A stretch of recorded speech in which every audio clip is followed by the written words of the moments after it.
Hi, this is the Social Jello with Angelo show. My name's Angelo. I'm a social scientist, surfer, martial artist, and a whole lot of other things. Coming to you live from Kasai City, Japan, the Social Jello with Angelo show. What's up, and welcome to another episode of Social Jello with Angelo podcast. Today I am here. You saw the title. Kata versus Bullshido. Let's just get this started real quick. Here's something I want to show you. So when I think of kata, this is what I'm kind of thinking of. Like when I'm thinking of kata, this is what comes to mind for me. Right? Look at this cute little girl. There she goes. There she is. Got a nice little blue belt on. She's getting her position. Look how clean that is. That's pretty cool. I don't mind that. I have no problem with this. That's nice. Right? There you go. Yeah. She's focused. She's pretty young. She's probably my daughter's age, probably like 8 years old or something. Balance, technique. That's cool. I actually have no problem with this. Unfortunately, when most young adults come in, they want to do MMA, first of all. And then second of all, when they think of kata, they think of this. That's what they see. This is what they're thinking it is, right? There's a weird connection between kata and someone who does something like this. Right. And I think that's our biggest problem right there. It's immediately connected to, there's 3 other guys that are doing some weird, I don't know, I could probably add like a rave track and it'd probably go. So let's just get that out of the way. We're going to start this right there. That's our intro. This is the problem. This is the issue. Is we have this really legitimate thing that's happening on the side over here, and then we have that, and a lot of that. There's a lot of Bullshido, and kata tends to be an avenue that these frauds like to go to. And if anybody's watching it, there's any like really high up there in martial arts, you know, whatever your title is, if you're one of those people, one of those leaders in martial arts, and you're watching this podcast, what I hopefully can get through to some of you is the general public. That's what they're thinking. Now, we know that's not the case. We all come from background. So if you've kept up with this long so far, for you young adults that do feel that way, hey, no, all kata is that uns. That's all we see. Let's break down who we are. My name is Angelo Ferrer. I'm a black belt in Kajukenbo, also an MMA coach. This is Mickey Lopez. He is a boxing coach coming out of DSAL Boxing Academy out in the South Bay area, and also a Kajukenbo instructor. And we also have Claude Lawson, who's got a black belt in Brazilian Jiu-Jitsu and is also a Kajukenbo instructor. So we are what we would define as mixed martial artists and mixed martial arts instructors. Now, we're going to open up the floor now and start talking about this subject, right? Is kata an avenue for Bullshido? Why are young adults feeling this way? And I'm just going to grab that question, this loaded question, and hand that off to Claude, because he's smiling the most. Mickey looks Oh man.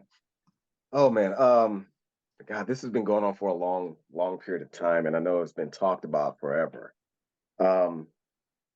Let's start with traditional forms or katas. Well, what we saw at the beginning of this was a young lady doing a traditional type, like Japanese form is what it looked like to me. Purpose, strong, and great exercise, showing technical skill, all that you saw in the video. The second part that you showed was, I know what it's called. It's called the dead style. And I've seen it for years, and it's horrible, and it serves no purpose. And I don't even know if the instructor even knows that what he's doing. I'll just leave it at that. But forms, practical use as far as fighting, it doesn't necessarily have any. It's a great exercise. You can practice techniques that you can use within a form manner or platform in pieces to practice certain things that are certain techniques that that you want to, I don't know, just flow and have it. If you're out there in the woods somewhere, or you're in your backyard and you want to work through a technique, it's nothing different, not much different than doing shadow boxing, but you have to do it with purpose. It has to have an end goal to it. But yeah, there's a lot of Bullshido out there, and people doing a lot of forms and things like that. And I'm sure we'll get into more of this, because I do have some things to say about because I know a lot of this may have come from kung fu forums and things like that, where they see certain eagle and animal techniques and all that good stuff. And I think the meaning behind some of that stuff or what its purpose was has been lost over time. That's my little piece on that. I'm sure we'll get a little deeper. All right. So, Mickey, what are your thoughts on that first question? Yeah, I'm gonna kind of piggyback off Claude. I mean, again, when I first started off in the martial arts, I started off in Kuk Sul, and we had to do forms, and I think to me, not knowing what martial arts like really was, I didn't know what I wanted in the martial arts, so he was showing me these forms when I first started out, and I go, okay, this is great. I was getting in good shape.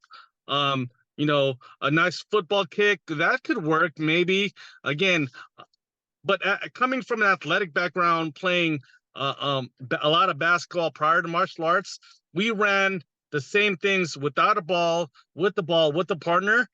And then you know what? It's great for, like you said, Angelo, balance and getting the right technique down. Now,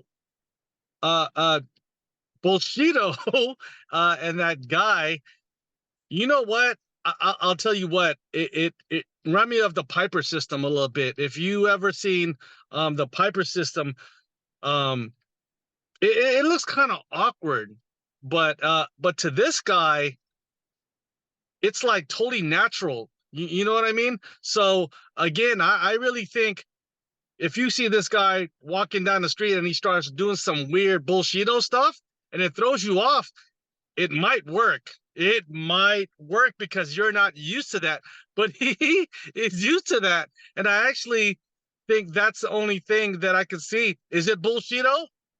That it could be. It again, it's like capoeira, you got to disguise your kicks and whatnot. And I know some capoeira guys, if they freaking do a jing on you and they kick you, you're gonna be done though. You know what I mean?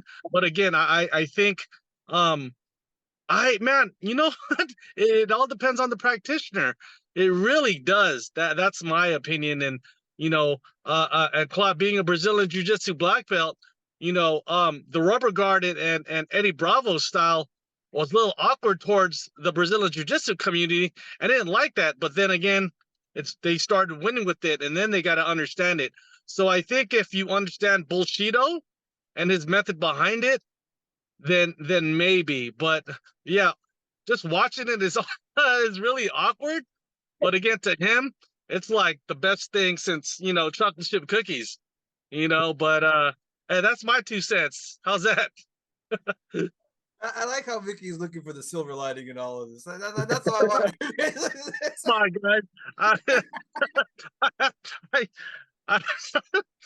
You found the positive. You know what? I did animal kung fu and monkey kung fu before, and yeah, I did that. My intuition, I didn't like that stuff. But again, I'm trying to find the purpose of it, and I eventually I quit.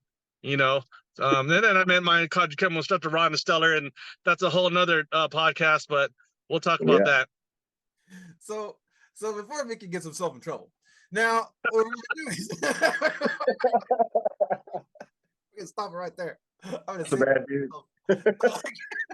So when you mentioned a few things here. So y'all mentioned kung fu for a second there, and I think that's really true. Like if you look, I could grab Sistema. What we just saw was called Russian Sistema, by the way. That video is a Russian Sistema guy. I can grab that, and I can grab a kung fu form, and I can probably see movements that would have me scratching my head the same way.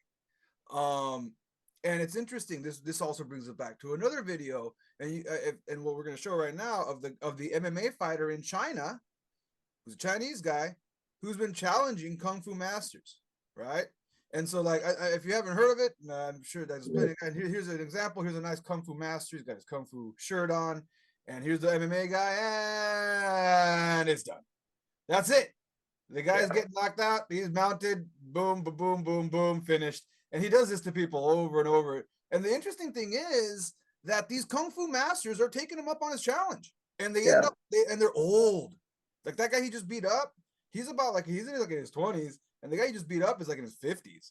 And these like 60, 50-year-olds are signing up to fight this guy because they really do. Like us as the public look at this and we're like, hey, that's Bullshido. Hey, that won't work in a real fight. But oh, this guy's a fraud. He's trying to fake you out. This guy's fucking with you and he's trying to suck in money and he's trying to lie to you.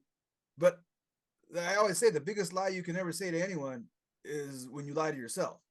Right. And guys are lying to themselves. That's really what it is. We can say they're a fraud, and this is the psychology element of my show. We can say they're a fraud from the outsider in. No, this person's a fraud. He's a fraud. He's trying to trick you into learning something that does not work. He's taking advantage of you. He's taking advantage of the martial arts community. But even deeper than that, he would only be a fraud if he himself knew that he was a fraud. A snake oil salesman knows that the medicine is not going to work. Right. They know that. Oil is snake oil, and there is no such thing as snake oil, and they know they just grab some olive oil and put it in that bottle. They did it. They know that. But the difference here is that these people don't know that. They really do believe that what they do would work, which is why Kung Fu after, if you don't know who this guy is, just Google it. MMA fighter challenging Kung Fu masters, and there's a bunch of videos. It's not just one fluke. It's like this guy's already, I don't know how many old men China's gonna let him abuse them in a ring. He beat up quite a few. I'm sure there's obviously their fight sanctions are much different than the US. But they're allowing this to happen so you can see the documentation of these people who truly believe that what they do, which looks very similar to the Russian system, something that doesn't make a lot of sense to us. They really do believe it's going to be a younger MMA fighter.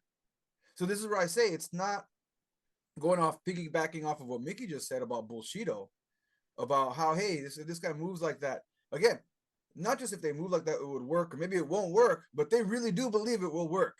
And I think that's a deeper part of dissecting, because not only are we dissecting what Kata is, but we're also dissecting what Bullshido is. So I'm just going to grab that thought and hand it over back to Claude. So what I was talking about earlier with the Kung Fu techniques and forms and such, a lot of that stuff was brought in for exercise. The beginnings of it for exercise, strengthening the body, different movements, became fighting arts as the body, got stronger and you were able to use some of those things. The long flowing techniques in a right now in your face fight is it's gonna get you hurt. And as you see a lot of those videos, like the guy who the MMA fighter fighting the Kung Fu masters, they're trying to use that long technique when someone's coming at you direct with strikes. And that's just not gonna work. It may work on the layperson that doesn't know anything, that's coming at you with a wild bolo punch or something like that, and you can pull off a tiger claw and a elbow strike to the chin or something like that, and the effect may be you get a knockout. But if you get somebody who's boxing or even a jiu-jitsu guy or what have you, street fighter, you're going to get 4 or 5 punches to the face. I'm of the of the mindset that yeah, you can practice all those things with the realization that it's exercise for the most part. But you have to practice. If you're trying to make it seem like it's a martial art, some type of fighting art, that you have to put some practical application behind it in some way, shape, or form. When you're looking at Bullshido, like you said, Angelo, they know it doesn't work. When some of these instructors teaching Bullshido, they know it doesn't work, and they're teaching it as if it does. And certain things that it does, that it's these techniques are going to work in a combat situation or even a self-defense situation. We know those two things are different. And it's doing people a disservice. Anytime you see something where it looks flowery and pretty, that's great. If you love it for the art, that's wonderful. But in a confrontations fights are awkward and they're brutal and it's fast and it happens now. I don't think Bullshido has any place in actual combat. But exercise and strengthening the body, absolutely. Yeah, that's what I see with that. All right. How about you, Mickey? What you got to say? All right. So I'm not going to say his name, but there was a world-renowned knockout pressure point guy. And there was a journalist that came by and wanted to try it. And like back to that snake oil guy, and he tried to do this, and he goes, "Hey, I don't feel anything. It's not working." And he's like, "Well, you didn't believe in it." I'm like, okay. And here's the thing with those Bullshido guys. They have a group of students that tell them to make me look good. You know what I mean? So they say, "Hey, I'm going to hit you from 10 feet away and you're going to fall in and dance around and do some crazy stuff." And then you get the new generation of like MMA guys that be like, "Look, that shit doesn't work. And I'm going to show you it doesn't work. I'm going to challenge you and I'm going to put you on blast in front of this social media era and make you look stupid." But you know what? It's also, again, as a martial artist, you know what really works and you know what's really exercise. We're all athletes. And if I right now, and this is coming up with a lot of athletes, is the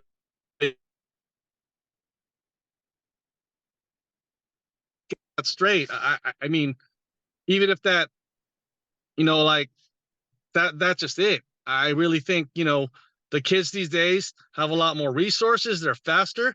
And yeah, they're a lot more mentally, like, they're going to prove it wrong because they don't want to lose the likes on Instagram and all that, right? They they want to show that they're the top martial art and whatever that is. And if you truly believe that your combat style is the best, show it. And that's what the guy did.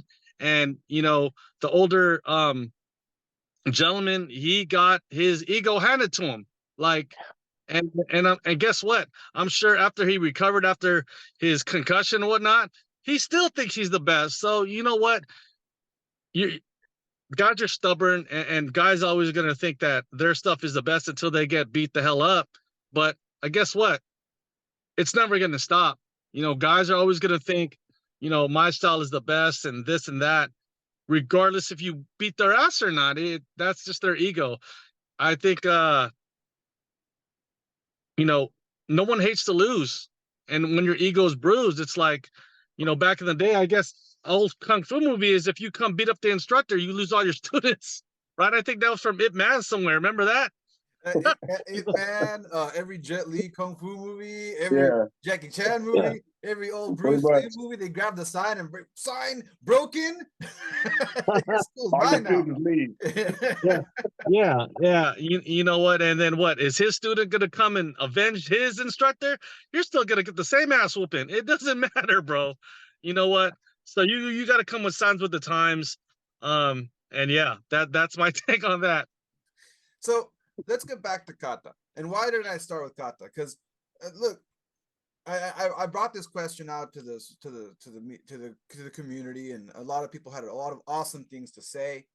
And the reason I didn't start with all that is because I'm hoping at this point I've gotten some of you younger generation guys to kind of hear this out a little bit before I go there.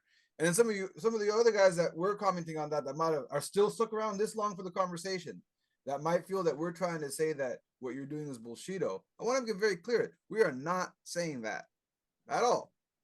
What we're trying to get you to understand is that this is what the younger generation thinks. We don't want to become dinosaurs. We don't want to become like that guy who just got his ass kicked by some MMA guy who showed up at his gym, right? He took on the challenge and he lost like that, right? And even furthermore, if we're older, we don't want one of our students going through that either. So where does Kata fit in all this? I have no problem with someone doing Kata. I'll say that right now. I have no issues with it. Absolutely none. I have no problem doing Kata myself. I have no problems with it. But I can understand someone who has a problem with it, if that makes any sense. I can understand why some people don't want anything to do with it. I get it. But at the same time, I enjoy it for myself. It's kind of like breakdancing. Some people like to pop and lock. Some people like to go on the floor and beat boy, right? But they're all beat boys. You don't hear beat boys being like, "Oh, pop locking sucks," or pop lockers saying that power moves suck. They're just two different styles to the same dance. So that's also a dance. I don't have a problem with these things. I don't have a problem with supplementing outside of practical application. I have no problem with supplementing your martial art with something else. What I do have a problem with is lying to yourself, saying that those are the basics, that is the primary way to get to practical application. That's where I do have that's the only time I step in and say, okay, look, I understand what you're saying. It's good. It's as a meditation. It's good for your breathing. It's good for your focus. It's good for your balance. I understand all of these points that all of you were saying when I posted this question on social media earlier, and a lot of really high standing members in our martial arts circles came in and brought up those valid points. Yeah, that's true. But at the same time, I do have a problem if that's all. Of course, the people in our community, and I want to make that also clear. And if you haven't seen it, I always say check out the Kajukenbo podcast so you know what Kajukenbo is. The people in our community, for the most part, there's always a practical application element to what we're doing. I have yet, even in all the styles of Kajukenbo and all the Kajukenbo guys I've interviewed, I still have yet to come across someone who has changed their Kajukenbo so far from whatever we originally did that they're no longer doing any practical application. I've seen this in other styles, but I haven't seen it in ours yet. Maybe I'll come across it later. So that being said, I can see why some of the guys in our community get upset when I bring this up, because they kind of feel that I'm accusing them of being a part of that other community. Whatever. I don't know if there's a Bullshido community. I don't think they network, but I don't think these guys network. I don't think if I looked up the Bullshido organization, world organization, I don't think I'm gonna find one. But but I don't think our martial arts community is doing that. And maybe a lot of them get offended when this conversation comes up because they feel like that's the accusation that's being brought up. So people get stuck in I mean traditional, and I understand traditional ways. It's you've had him on your show quite a few times, John Halkerman. He still trains in the gi, but all his training is he said he wasn't good at kata, so that's why he doesn't teach it. But no one can say his stuff isn't practical, doesn't work, and he's got the fighters to prove that it does. But I think people get stuck in being traditional to the point where it becomes detrimental to the art that they're teaching. And there's nothing wrong with teaching forms as long, to me, and this is a personal preference, teaching so many forms that you lose the time to teach real practical applications or things. That's where it gets crazy. I teach two programs. One is traditional Kajukenbo, old school hard style Reyes line. And then I teach an eclectic form of Kajukenbo, my own expression of it, that is mostly jiu-jitsu, kickboxing. I think I teach 4 forms. But you can't get lost in the traditionalism. And there's nothing wrong with being traditional as long as you got some things in there that are practical and useful. But kata practice cannot be the mainstay for everything that you do. It can't be the end all to beat all. It just can't. Forms, like I said, balance, strength of the body, good exercise, fast, slow, something to do when, and I don't mean this in a bad way, when you're bored or you can't, just something to bide the time. You're always improving in some way. Like I think someone else brought up on a different podcast about moving meditation. Absolutely. I think that's great, but it's something else has got to come behind that, because when you get hit in the face or somebody's trying to take you down or you're in that certain situation, a kata, any kind of form in a kata it's not gonna help you. Nothing you can put together on the spur of the moment that is just gonna automatically come out. You fight like you practice. And if you practice, I won't say that, but if you don't know practicality in your practice, you might get hurt. That just reminds me of what you said there about the spiritual aspect is nice and all. If you ever saw the B Cult classic, The Foot Fist Way, about a It's Taekwondo classic. instructor who, and if you haven't seen it, check it out. It's about a Taekwondo. What's it called again? It's called The Foot Fist Way. No, I haven't seen it. I have to check it out. Yeah. Oh man, that's Claude. It's a cult classic. We need to do a podcast on that. Oh geez. So like it's actually based off the character, the Taekwondo character from a movie called Napoleon Dynamite. Okay. And there was a scene there where and I'm not gonna play it because there's a lot of copyrights on that. What I can do is I can share the screen for the movie that came out a long time ago in like the 90s, or it was like the early 2000s, called Fist Way. Here's the guy, black sunglasses. The guy's a character, and a lot of the stuff we talk about comes up, like a big guy beating up an old lady, all kinds of stuff. Like it's a great movie for today's times, even though it came out in 2011. All the stuff we're talking about comes up in this movie about this guy. Yeah. so like there's a scene in there where a girl's like, I don't know if I'm gonna do Taekwondo anymore. I think I've been doing yoga and I'm having a good time with that, and I'm getting stronger, more flexible in yoga. And he looks at her, he's like, what you need is more Taekwondo, because yoga is not gonna keep you, is not gonna keep you safe from a group of guys that are trying to gang rape you. That was his comment about yoga. Right, so it's like yoga's not going to save you in that situation. So like, and he was like, don't even get me started about the layers of bullshit in that movie. But either way, spirituality is nice, and I'm not saying that spirituality doesn't have its place, and you shouldn't shoot for that. But I always say, like, if that's what you're going to do, then do that. Then go meditate, or go, I don't know, join a monastery, or whatever it is you want to do to find that goal.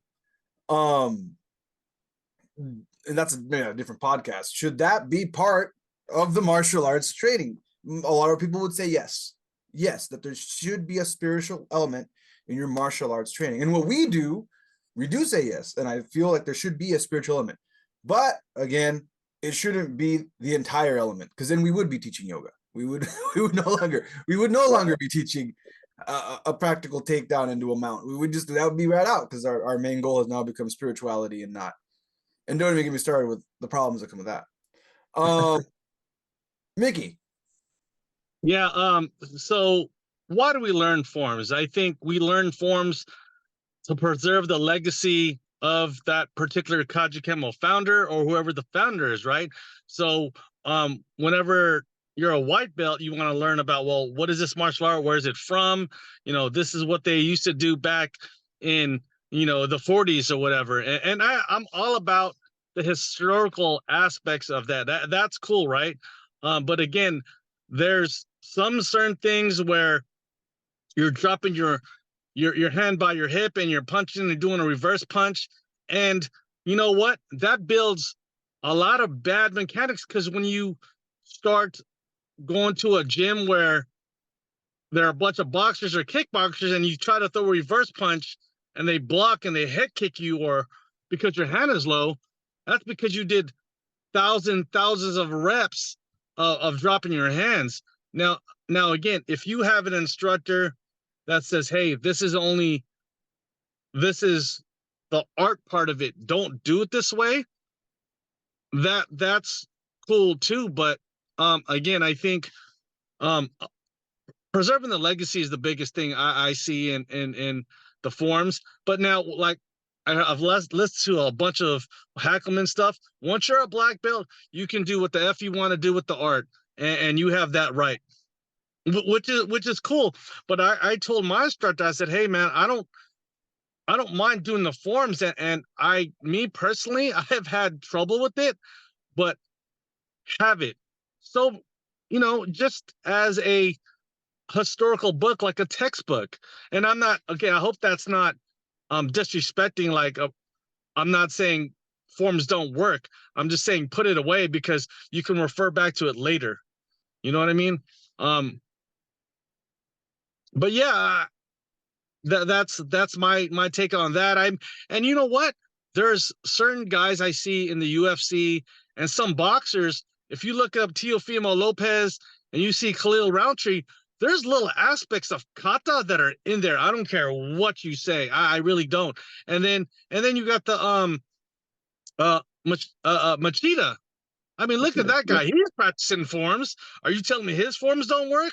I mean, he made it work.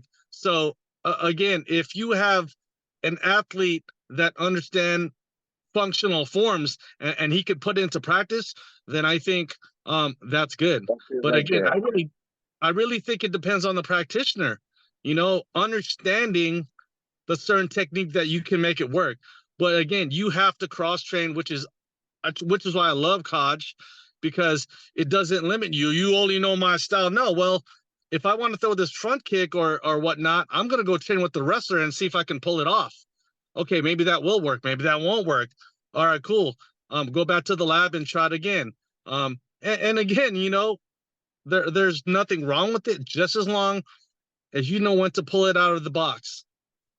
Yeah. So again, there's a lot of like Andy Hoog, old school K1 kickboxer. That dude was a badass. Used to axe kick people with an axe stick. You know what I mean? Chop your freaking collarbone out. And I never seen that in kickboxing. Like, whoa, that dude was a bad. He wore his gi. I was like, he looked like Ryu from Street Fighter, right? Rest in peace. But again, go back into. That's why YouTube and social media is awesome these days. You can go back, be like, what is this? Blah blah blah. So it can work. It really depends on the practitioner. And I think, and this, Hackelman, I'm just to quote Hackelman. Hackelman's always saying the same thing. A lot of people misquote Hackelman, saying he hates forms.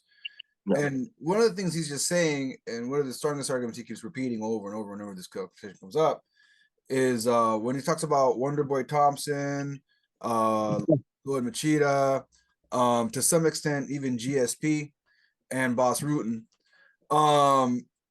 These guys, especially the first two guys I mentioned, they grew up in a dojo. They had 8 hours a day. 8 hours is a long, or more, that's a long time to do whatever you want. Do whatever you want. So you can, if you have all the time in the world, you can develop a lot of stuff. You can become a better martial artist because you can't, what you can't do, you can't hit the bag for 8 hours. You can't do that. You can. You can if you want. You can spar for 8 hours if you want. I wouldn't recommend it. You're gonna have to do. It's almost like you're gonna have to do some. You're gonna have to do some soft training in there. You can't 8 hour hard train. That's why even UFC fighters switch their training modalities 6 weeks before a fight to switch into that mode of more hard training. But when they stop, they go back into whatever it is. There's always a soft element, whether it's yoga, whether it's marathon, triathlon, there's always an element that has nothing to do with martial arts that keeps your body fit. Now, that's where Kata comes in. When I had my knee injury, I couldn't hit the bag. My leg was out. I couldn't roll. I couldn't do anything. This happens to BJ. If you do BJJ, you know exactly what I'm talking about. Oh, yeah. You get a knee injury. It's gonna happen. It's not if, it's when. And when it does happen, the first thing they'll tell you is like, oh, you should just come to class and just watch, because that's all you can do. Because you can't risk it. You can't risk pulling that tendon again and spending another 6 months recovering it. So what you end up doing is being stuck. And this is a place where Kata has its place. Within a month of my torn ACL, and also within a month of my torn LCL, I've torn my knee twice, both knees. Within a month of the injury, I was able to do modified kata. I couldn't even do, another thing, kata became a test for me because I couldn't do squats. I couldn't do anything with my legs. I could do upper body stuff. I couldn't do anything with my legs. I had to be careful when doing upper body stuff that my legs wouldn't go out when I'm pulling the weights around the weight room. So kata became a measure of where my body was in the healing process. Because I knew, hey, if I can kind of hold a cat. When I first tried, I remember I was so pissed. I was in the gym by myself. I'm still teaching classes and I'm limping around, coaching people, having my head student run classes. And then on my own, in the morning, instead of doing my regular morning routine, I get there and start doing Palama number one. Palama number one in my system opens up with a cat stance. I was able to do our salute that we do in Kajukenbo, where we punch the fist and do a front kick. I was able to do that lightly, okay. And then I was able to kind of go into a modified horse stance. But the second I took that cat stance, the first time I tried it, my knee went and I fell on the ground. And I was just sitting there going, fuck, in the mat. Not yet. Too soon. So, so I will say for me personally, Kata had its place in that sense. As soon as I was able to get through the form, it was because I figured, hey, if I can't do the form, I have no business even trying to step in front of that bag. I have no business putting on my boxing gloves and even trying to do boxing drills if I can't hold a fucking cat stance. So that's all I gotta say. Well, that's the thing. You use the form to strengthen your body to get it back into shape, and that's what I said. It's good moving exercise. You try to different levels of squatting stances and cat stances, different stances, and you begin to strengthen and to elongate muscles and to get that suppleness back in the joints and all that good stuff. And after a while, you're back to full practice. It just takes some time, but that's what I say. The major use those things going back. Those exercises, different ways to move the body, and it became something more later on. I love forms. I was decent at doing them. They don't hold a practical application in fighting unless you modify them based off of practical technique. You can. There's a couple martial arts. I won't name the system right now, but it's based off the Shotokan and all that good stuff that we were talking about with GSP and all that good stuff. And they used, a lot of those systems, they don't punch to the face, they punch to the body and so on and so forth. But they use stand-up boxing, kickboxing type techniques. And they moved that into a form of forms. They've created forms around those techniques so that you can practice with a resisting partner. Just like jujitsu, you don't want to always go into jujitsu constantly seeing who the better person is. You want to go into jujitsu passive most of the time, and then as time progresses, you should go harder and harder, but then you go back. The mainstay of most of your practice should be soft, in a sense, active practice. There is there's quite a bit of resistance, but it's not going balls out 100 miles an hour all the time. And I think that's the practical portion of even jiu-jitsu with forms. You're running through techniques, the rubber guard, you're doing the techniques over and over again, repetition, going through the entire movements. You go through the same thing with the spider guard. You go through the same thing with De La Hiva. There are different types of guards that you go through that are like forms. And as you get better and better with them, you add more pressure and you become better, and the timing gets better as you become better with. There's a place for it, okay? But if you try to practice, even in jiu-jitsu, you try to in a real fight to do spider guard or rubber guard, and you do it at the same pace that you do in practice, you're going to get your head beat in. You're going to get punched in the face. You're going to get your guard passed. So yeah, there's a practical way of doing everything. There's a place for just about everything. I think most of the time when people are talking about things, it's these wild, fanciful movements. But again, early was brought up about capoeira. If you can go, people can go onto YouTube right now and look up capoeira sparring. They now have sparring matches with capoeira, and you can watch them. And some of the things that they can pull off is amazing. Will they work in every situation? Probably not. But it's so awkward and different from where other people fight practically, what we think is practical fighting, that you'll get your head ripped off if you're in the wrong place at the wrong time. Yeah. Hey, Claude, I noticed you're wearing Air Force. Are you surf? 26 years, retired. Oh, wow. Thank you for your service, sir. Oh, no, I loved every second of it. Thank you. Oh, right on. But you know what? That brings me to a point is slow is smooth and smooth is fast. And I'm glad we're talking about that, because you know what? It's all about tightening those little bolts. And again, if you do your forms slow and tight with the partner, right, and you're feeding him stuff, you're tightening everything up. You're closing those doors. So I really tell my guys to slow. I mean, they're full of vinegar and piss. They're all like 16, 17 years old. They want to rush everything. But when they realize, I'm like, you guys are investing right now, slow the hell down and feel it. because all that punching and stuff going super fast, you guys are opening yourself up. So I tell my guys to slow down, right? And I got this from another podcast when they were talking about the guys in Thailand. All those guys in Thailand go at a really slow pace. It's not, no one's trying to win a championship. We are working together. You're getting me better. I'm feeding you energy. You know, I'm giving you different looks, you know, and that's what it could be like. And then they could be like, hey man, maybe this inward block would work, or maybe this little cat stance might work there. It can work if you mess around and lab it. Now, speaking of us Kaj guys, right? Hey, we got Bobby Cerronio, world champion point fighter out there doing like damage in Bellator. You got Venom Page in the UFC now. So we have all these guys that practice forms that are using their traditional martial arts in now the functional MMA arena, and they're making it work.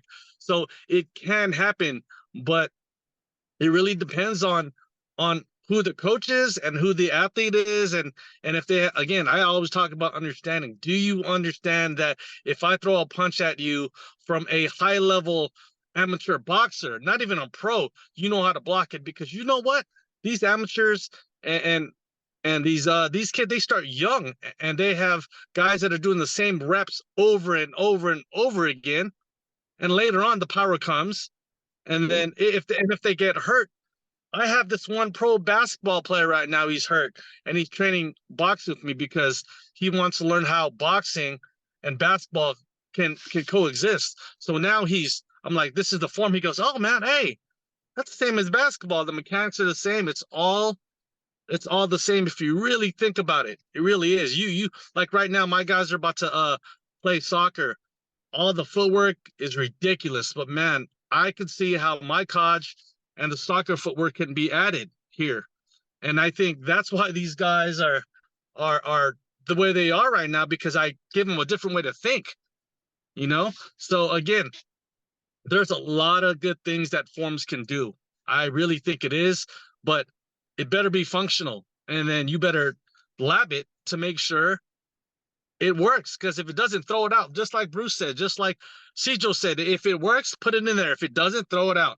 Same concept, you know? But I think we have to keep everything super simple. Now, you know, there's a 25-step form. I'm like, that's where I start to freeze up. I'm like, man, that don't feel right. I don't like to turn my back. And, you know, I don't want to turn my back to this Claude guy. He'll get my function, get chunked the hell out. So, and again, my idea now is I'm always prepared for 3-on-1, 2-on-1, coming out the bathroom. And I think that's where I'm at. You know, I got to be ready for being twitchy and quick and reach for my weapon if I have to. My form is good. I drill this. So I'm here, I open my jacket, there's my blade, and I drill that. I'm ready to go. It's like I work on a flinch. I don't care if, you know, you come out the bathroom, you're gonna flinch or you're gonna step back. One of those little attributes is gonna happen. Now, unless you're like you see that coming before, you know, ambushes happen out here in the Bay all the time. So that's where I'm at. I don't know if I went off on a tangent or that was just another podcast. That was great, man. That was good. It's a good tangent. So, but really, what's happening though is that now, and we're getting too close to our wrap up. And I know Mickey's got to go coach right now, and so like, and I gotta go coach too. so while we're talking about that, we're kind of moving away from Kata versus Bullshido to Kata versus real shit. Right? Bullshido to real shit. Now we're talking about more real shit. And we're also talking about an element that a lot of people online don't even think about. We are three coaches talking about three coaches and martial arts instructors. I'm sure between all three, I've been doing this for about 20 years. I'm sure y'all are on the same boat, about 20 years or more of martial arts practice. A lot of people that come in online have never done martial arts. A lot of this new generation of MMA fans have brought in just that, fans. There's a lot of people who are fans of football, never played football. They're fans. So what's happening is there's an element to this. As an instructor running programs, you are a different person than the person who's just training in martial arts. I'm running programs. I have to think about kids.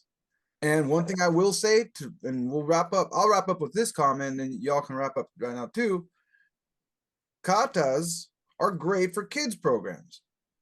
And I was talking to Bobby Soriano Jr., not the third, not the one who's in Bellator, but his coach, and he was saying the same thing. I love bringing in the traditional way of doing Kajukenbo for kids. It works very well for them. And then as they turn into teenagers, we start adapting more into MMA and more adapting into what's happening right now in the martial arts world. But I love that original, and you know what I'm talking about. If you don't know what I'm talking about, we're talking about just basic, what you would look at as an adult as basic karate basics, a person throwing a front kick, a person throwing a roundhouse kick in the air and they're in a monkey line, something Bruce Lee talked shit about.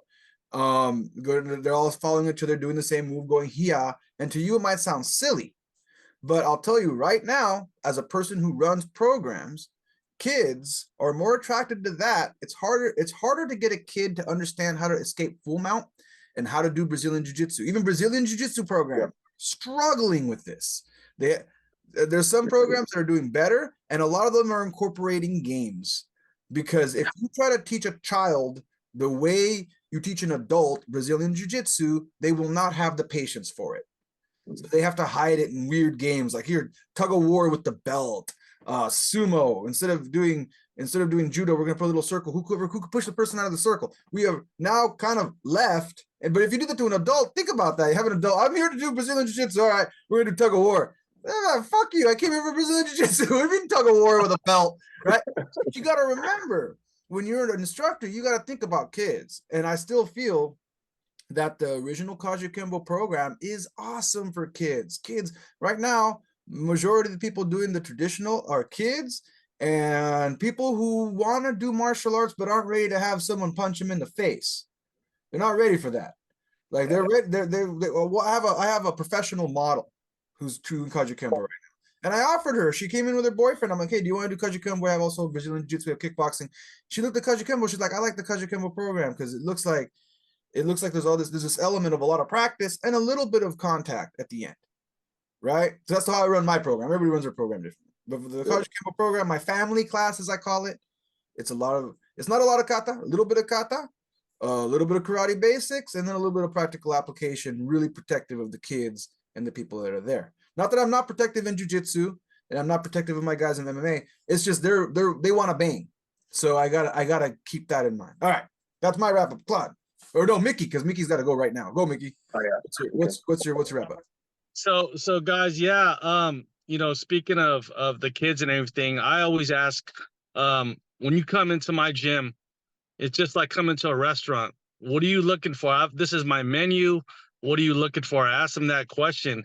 And, I will offer forms. I do.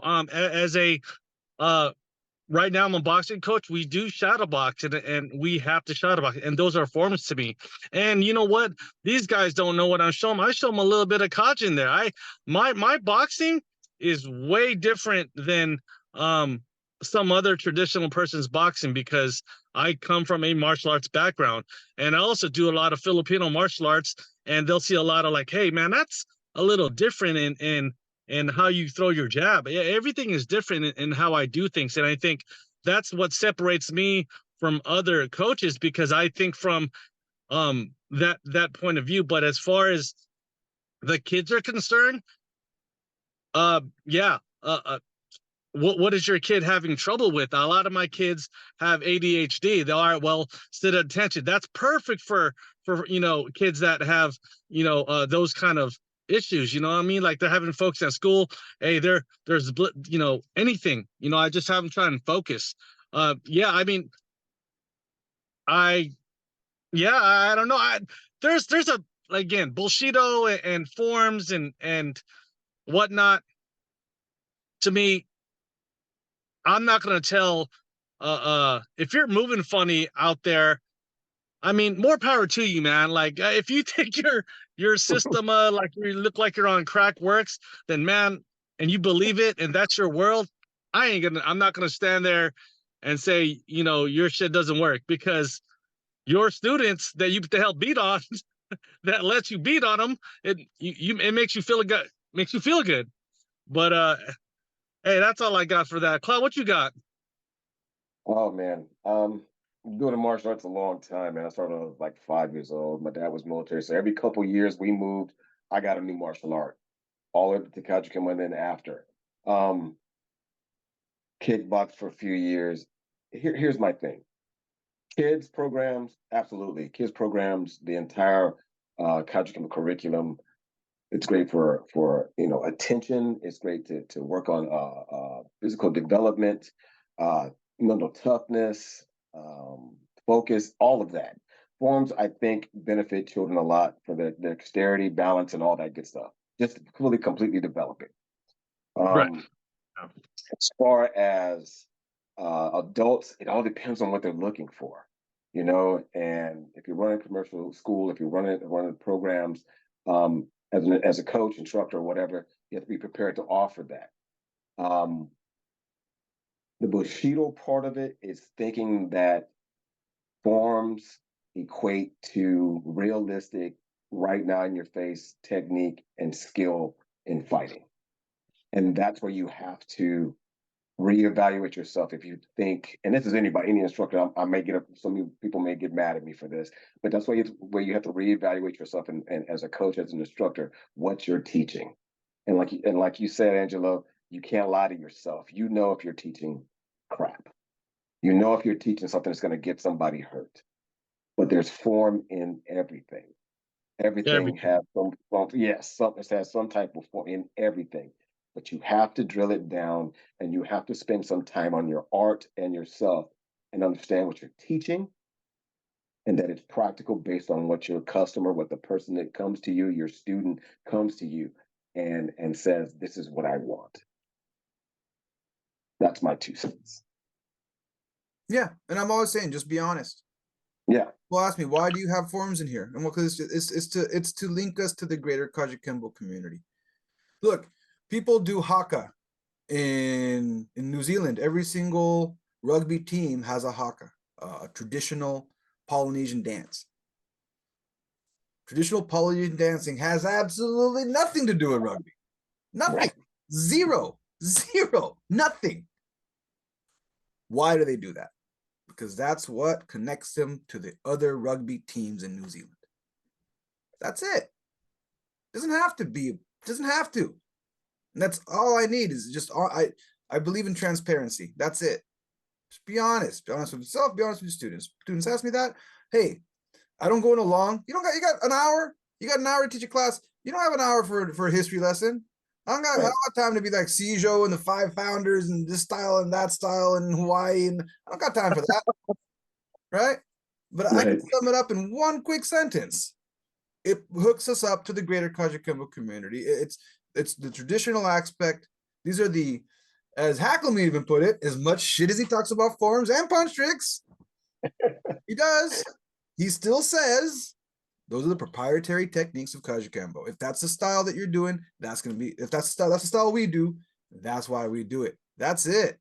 I don't need to tell you it's going to make you a better fighter. I don't need to do it. I don't even got to go there. If you feel that way later, great. If you don't, whatever. Like that's why I do it. And when you're honest like that with someone, they don't resist you as much. Right. They don't sit there and be like, well, my hand's down, I'm open. Right? Because we already talked about this wasn't about that. So that's it. I want to thank everyone for watching Social Jello with Angelo podcast. I want to thank Mickey Lopez for coming out before coaching. I want to thank myself for coming out before coaching. I want to thank Claude for coming out before. I don't know if he's coaching, but we'll just say he is. Not tonight, man. It's late. I want to thank Claude for taking the time to come out late at night, and share his views on this. And for the rest of you, one Social Jello episode once a week now. And thank you for taking the time to check this out. Catch y'all next time.